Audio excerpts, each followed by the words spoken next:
ಓಂ ಶುಭಂ ಕರುತ್ವಂ ಕಲ್ಯಾಣಂ ಆರೋಗ್ಯಂ ಧನಸಂಪದಃ ಶತ್ರುಬುದ್ಧಿ ವಿನಾಶಾಯ ಧೀಪರ್ಜ್ಯೋತಿರ್ನಮೋಸ್ತುತೆ. ಓಂ ನಮೋ ಭಗವತೆ ವಾಸುದೇವಾಯ. ಸಮಸ್ತ ತುಳಸಿ ವೀಕ್ಷಕರಿಗೆ ಆ ಶಿವಸ್ವಾಮಿ ಗುರುಜಿಯ ಅನಂತ ನಮಸ್ಕಾರಗಳು. ಸ್ನೇಹಿತರೆ, ಈ ದಿನ ಪಾಡ್ಯಮಿ, ಹಾಗೆ ಗೋವರ್ಧನ ಪೂಜೆ ಅಂತ ಕೂಡ ಕರೆದ್ವಿ. ಈ ದಿನ ಕೂಡ ಕೆಲವರು ಪಾಡ್ಯಮಿ ದಿನ ಹಬ್ಬ ಮಾಡ್ತಕ್ಕಂಥದ್ದು ಇರುತ್ತೆ. ಈ ಗೋವರ್ಧನ ಪೂಜೆ ಅರ್ಥ ಏನು? ಭಾಳ ಮುಖ್ಯವಾಗಿ ನ್ಯೂ ಮೂನ್ ಡೇ ಕೂಡ ಒಂದು ತತ್ವವನ್ನು ನಾವು ಆಧ್ಯಾತ್ಮಿಕವಾಗಿ ಇಟ್ಕೊಂಡು ನೋಡಿದಾಗ ನಿಮಗೆ ಕಥಾರೂಪದಲ್ಲಿ ಕೂಡ ಹೇಳ್ತೇನೆ. ಈಗ ಗೋವರ್ಧನ ಪೂಜೆಯ ತತ್ವವನ್ನು ಕೂಡ ಹೇಳ್ತಕ್ಕಂಥದ್ದು ಇರುತ್ತೆ, ಸಮಯವನ್ನು ತಿಳಿಸ್ತಕ್ಕಂಥದ್ದು ಕೂಡ ನಾವು ನೋಡಿದ್ವಿ. ಈ ಗೋವರ್ಧನ ಪೂಜೆಯ ತತ್ವ, ಹಸುಗಳನ್ನು ಕೆಲವು ಕಡೆ ಪೂಜೆ ಮಾಡ್ತಕ್ಕಂಥದ್ದಿರುತ್ತೆ. ಆದರೆ ತತ್ವ ಏನು? ಯಾಕೆ ಈ ದಿನದ ಮಹತ್ವ ಅಷ್ಟು ಚೆನ್ನಾಗಿರ್ತಕ್ಕಂಥದ್ದಿರುತ್ತೆ? ಗೋವರ್ಧನನ ಪೂಜೆಯ ಮಹತ್ವವಾದರೂ ಏನು? ಯಾಕಿಷ್ಟು ಶಕ್ತಿ ಇರ್ತಕ್ಕಂಥದ್ದು ಈ ದಿನ? ಅಲೈನ್ಮೆಂಟ್, ನಮ್ಮ ಬಾಡಿಯ ಅಲೈನ್ಮೆಂಟ್ ಅಂತ ಕರಿತೀವಿ. ಅಂದರೆ ಒಂದು ನಾವು ಈಗ ವೆಹಿಕಲ್ ವೀಲ್ ಅಲೈನ್ಮೆಂಟು, ಆ ಕಡೆ ಈ ಕಡೆ ಹೋಗ್ತದೆ ಚಕ್ರ, ಬಟ್ ಸರಿಯಾಗಿ ಗಾಡಿ ಹೋಗ್ತಾ ಇಲ್ಲ. ಇದನ್ನು ಅಲೈನ್ಮೆಂಟ್ ಮಾಡ್ತಕ್ಕಂಥದ್ದು, ಅಲೈನ್ಮೆಂಟ್ ಮಾಡಿ ಅದನ್ನು ಸರಿಯಾಗಿ ಓಡಿಸ್ತಕ್ಕಂಥದ್ದು ಇರುತ್ತೆ. ಈ ಅಲೈನ್ಮೆಂಟ್, ನಾವು ಆ ಕಡೆ ಈ ಕಡೆ ಹೋಗ್ತಾ ಇದ್ದೀವಿ, ದಾರಿ ತಪ್ತಾ ಇದ್ದೀವಿ, ಅಥವಾ ನಮಗೆ ಸಮಸ್ಯೆಗಳು ಬರ್ತಾ ಇದೆ, ಇವೆಲ್ಲವನ್ನ ಅಲೈನ್ಮೆಂಟ್ ಮಾಡ್ತಕ್ಕಂಥದ್ದು ಈ ದಿನದ ತತ್ವ. ಗೋವರ್ಧನ ಪೂಜೆಯಿಂದ ಅಟ್ಕೆ ನೀವು ಬರೀ ನಾವು ಹಸುಗಳನ್ನು ಪೂಜೆ ಮಾಡಿವಿ, ಆಗ ಹಸುಗಳಿಗೆ ಅಲಂಕಾರ ಮಾಡಿವಿ, ಹಸುಗಳಿಗೆ ನಾವು ನೈವೇದ್ಯವನ್ನು ಕೊಟ್ವಿ, ಬಂಗಾರವನ್ನು ಇಟ್ವಿ, ಇವೆಲ್ಲವನ್ನು ನಾವು ಕೇಳ್ತಲೇ ಇರ್ತೀವಿ, ಪೂಜೆ ಮಾಡ್ತಿರ್ತೀವಿ. ಬಟ್ ಗೋವರ್ಧನ ಪೂಜೆಯ ಅರ್ಥ, ಹಾಗೆ ಮಂತ್ರವನ್ನು ತಿಳ್ಕೊಳ್ತಕ್ಕಂಥದ್ದು ಭಾಳ ಮುಖ್ಯ. ನೋಡಿ, ಗೋವರ್ಧನ ಅಂದರೆ ಕೃಷ್ಣ ಪರಮಾತ್ಮ ಗೋವರ್ಧನ ಗಿರಿಯನ್ನು ಕೇವಲ ತನ್ನ ಕಿರುಬೆರಳಿನಿಂದ ಎತ್ತಿ ಹಿಡಿದು ಜನಗಳನ್ನು ಸಂರಕ್ಷಣೆ ಮಾಡಿರ್ತಕ್ಕಂಥದ್ದು ತತ್ವ. ಅಂದರೆ ಏನು ನೋಡಿ, ಅಲ್ಲಿ ಹೇಳಬೇಕು. ಏನೇ ಸಂಕಷ್ಟಗಳು ಬಂದರೆ ಕೇವಲ ನಗುತ್ತಾ ನಮ್ಮ ಬಾಡಿ ಮತ್ತು ನಮ್ಮ ಶಕ್ತಿಯುತವಾಗಿರ್ತಕ್ಕಂಥ ಮನಸ್ಸನ್ನು ಕೇವಲ ಕಿರುಬೆರಳಿನ ತುದಿಯಲ್ಲಿ ಸಂಕಷ್ಟಗಳನ್ನು ಎತ್ತಿ ಹಿಡಿದಕ್ಕಂಥದ್ದು ಕೃಷ್ಣನ ತತ್ವವಾದರೆ, ನಾವು ಅದನ್ನು ಕೂಡ ಅಲೈನ್ಮೆಂಟ್ ಮಾಡ್ಕೊಳ್ತಕ್ಕಂಥದ್ದು. ಏನೇ ಸಮಸ್ಯೆ ಬಂದರೂ, ಎಂಥ ಭಾರವಾದ್ದು ಬಂದರೆ ಕೇವಲ ಕಿರುಬೆರಳಿನಿಂದ ಆ ಸಮಸ್ಯೆಗಳನ್ನು ಎತ್ತಿಡಿತೀನಿ, ಆ ಶಕ್ತಿ ಇದೆ ಅಂತಕ್ಕಂಥ ಅರ್ಥ.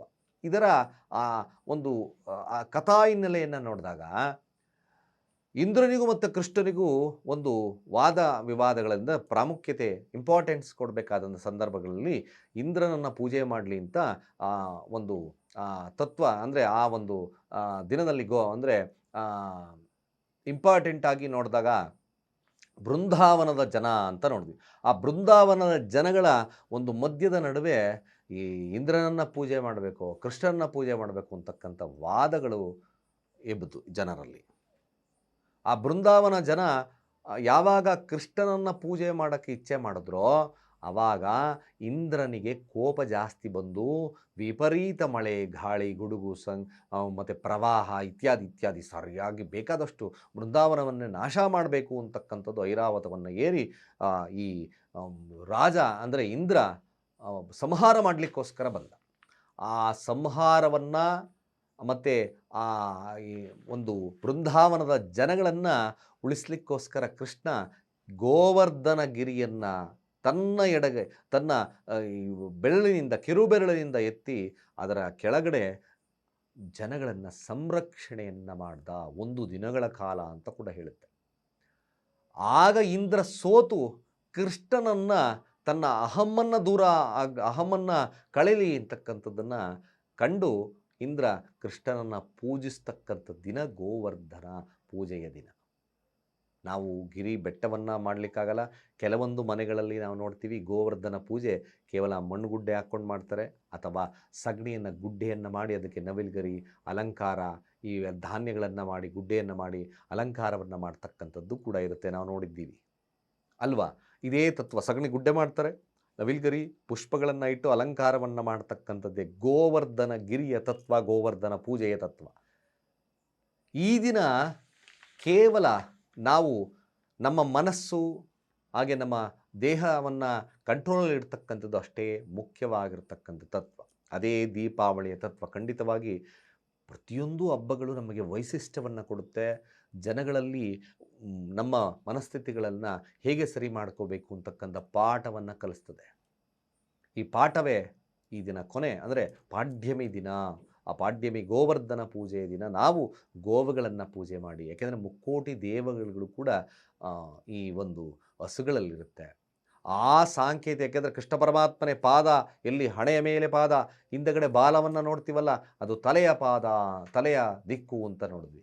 ಮೊದಲು ನಾವು ಪಾದವನ್ನು ಪೂಜೆ ಮಾಡಿ ತದನಂತರ ತಲೆಯನ್ನು ಪೂಜೆ ಮಾಡ್ತಕ್ಕಂಥದ್ದು. ಜೊತೆಗೆ ಕೆಲವೊಬ್ಬರು ಮೊದಲು ಹಿಂದಿನಿಂದ ಪೂಜೆ ಮಾಡ್ತಾರೆ, ಮೊದಲು ತಲೆಯನ್ನು ಪೂಜೆ ಮಾಡೋಣ ನಂತರದಲ್ಲಿ ಪಾದವನ್ನು ಪೂಜೆ ಮಾಡ್ತಕ್ಕಂಥದ್ದು ಇರುತ್ತೆ. ಮುಕ್ಕೋಟಿ ದೇವತೆಗಳು ಕೂಡ ಕೃಷ್ಣ ಅಂದರೆ ಆ ವಸುವಿನಲ್ಲಿ ನಾವು ಅಡಕವಾಗಿ ಕೃಷ್ಣನನ್ನೇ ಪೂಜೆ ಮಾಡ್ತೀವಿ ಅಂತಕ್ಕಂಥ ಮನೋಭಾವದಿಂದ ನಾವು ಹಸುಗಳನ್ನು ಪೂಜೆ ಮಾಡ್ತಕ್ಕಂಥದ್ದು ಇರ್ತದೆ.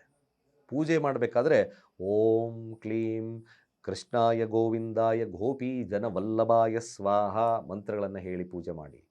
ಓಂ ಕ್ಲೀಂ ಕೃಷ್ಣಾಯ ಗೋವಿಂದಾಯ ಗೋಪಿ ಜನವಲ್ಲಭಾಯ ಸ್ವಾಹ ಮಂತ್ರಗಳನ್ನು ಹೇಳಿ ಪೂಜೆ ಮಾಡ್ತಕ್ಕಂಥದ್ದು. ಜೊತೆಗೆ ಬೆಳಗ್ಗೆ ಟೈಮ್ ಆದರೆ 6:26 8 42 ಬೆಳಗಿನ ಒಂದು ಪೂಜೆ, ಸಾಯಂಕಾಲ ಪೂಜೆ ಮಾಡ್ತೀವಿ ಅಂತಕ್ಕಂಥವ್ರು 3:29 5:44 ಪ್ರಶಸ್ತವಾಗಿರ್ತಕ್ಕಂಥ ಕಾಲ ಕೂಡ ಆಗ್ತಕ್ಕಂಥದ್ದಿದೆ. ಈ ಸಂದರ್ಭದಲ್ಲಿ ತಾವು ಪೂಜೆಯನ್ನು ಮಾಡಿ ಹಾಗೆ ಮಂತ್ರವನ್ನು ಪಠನೆ ಮಾಡಿ ಖಂಡಿತವಾಗಿ ನಿಮ್ಮ ಬಾಡಿ ಹಾಗೆ ನಿಮ್ಮ ಮನಸ್ಥಿತಿ ಹಾಗೆ ನಿಮ್ಮ ಪರಿಸ್ಥಿತಿಗಳು ಕೂಡ ನಿಮಗೆ ಅಲೈನ್ಮೆಂಟ್ ಆಗುತ್ತೆ.